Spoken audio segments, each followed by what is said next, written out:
এটার নাম হলো সিদ্দিক। এটা অনেকের কামড় দেয়, রাগীর উট। সৌরভ এটা খুব শান্ত প্রকৃতির, এটা কাউরে কামড়ায়ও না, লাত্তিও দেয় না, অনেক ভদ্র উট। প্রায় ২২ বছর আগে বাংলাদেশে গড়ে ওঠে এক ব্যতিক্রমধর্মী উটের খামার। ২০০৪ সালে রাজধানীর গাবতলী পশুর হাট থেকে কুরবানির উদ্দেশ্যে কেনা কয়েকটি উট দিয়েই শুরু হয়েছিল এই খামারের যাত্রা।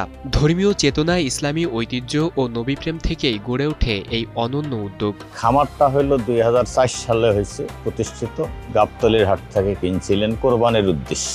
কোরবানির উদ্দেশ্যে কেনার পরে শাহ দেওয়ানবাগী হুজুর কেবলাজন চিন্তা করলেন যে দেখি বাংলাদেশে উটের খামার নাই, উটের খামার করা যায় কিনা।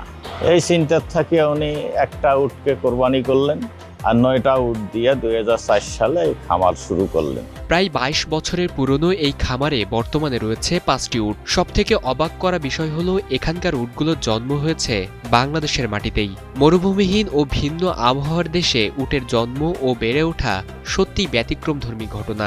খামার যখন শুরু করে দিলেন, আল্লাহর ইচ্ছায় দেখা গেল যে সে ৯টা উটের মধ্যে 2টা উটের পেটে বাচ্চা ছিল। ২০০৪ সালেই দোনোটা উটের বাচ্চা হলো। যে উটগুলো আমাদের দেখতেছেন সেই উটগুলা হইলো আমাদের এখানকার প্রজনন।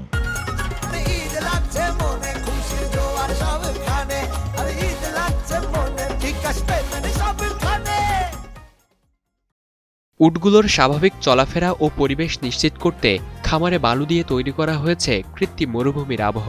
উটের পরিচর্যার ব্যাপারটা হলো, এখানে উটের পরিচর্যা করতে গেলে সর্বপ্রথম এখানে দেখতে হবে যে বালু ফেলাইতে হয়, বালুটা ফেলেয়া কৃত্রিম মরুভূমির মতো রাখতে হয়। এই বালুটা যেহেতু এখানে বৃষ্টি বাদল হয়, বৃষ্টি বাদলের কারণে বালুটা বসে যায়, এটাকে আবার আছড়া দিয়া কোবাইয়া উর্বর করিয়া রাখতে হয়, আমাদের কৃত্রিম মরুভূমির মতো করে রাখতে হয়। খামারের দেখভালের দায়িত্বে আছেন শাহার আলী। প্রতিদিন তিনিই উটগুলোর পরিচর্যা, খাবার দেওয়া ও সার্বিক তদারকির কাজ করেন। তার ভাষ্য, উটের খাবার অনেকটাই গরু ছাগলের মতো সাধারণ খাদ্যভিত্তিক। একসময় এই খামার থেকে উট বিক্রি করা হতো, তবে বর্তমানে তা বন্ধ রয়েছে। এর সাথে জড়িত আমি প্রায় ২১ বছর যাবৎ উট পরিচর্যা করে আসতেছি। এখন সুন্দরভাবেই পরিচর্যা হচ্ছে, খাওয়া দাওয়া বা তাদের দেখাশোনা এবং চিকিৎসাও আমি নিজেই করি। কোনো জটিল কোনো সমস্যায় পড়লে আমরা সরকারি ডাক্তারের কাছে শরণাপন্ন হই। বাংলাদেশের বুকে এই উটের খামার শুধু ব্যতিক্রমধর্মী প্রাণী সম্পদ উদ্যোগী নয়, বরং ধর্মীয় ঐতিহ্য, আবেগ ও সংস্কৃতির এক অনন্য প্রতীক হয়ে দাঁড়িয়েছে।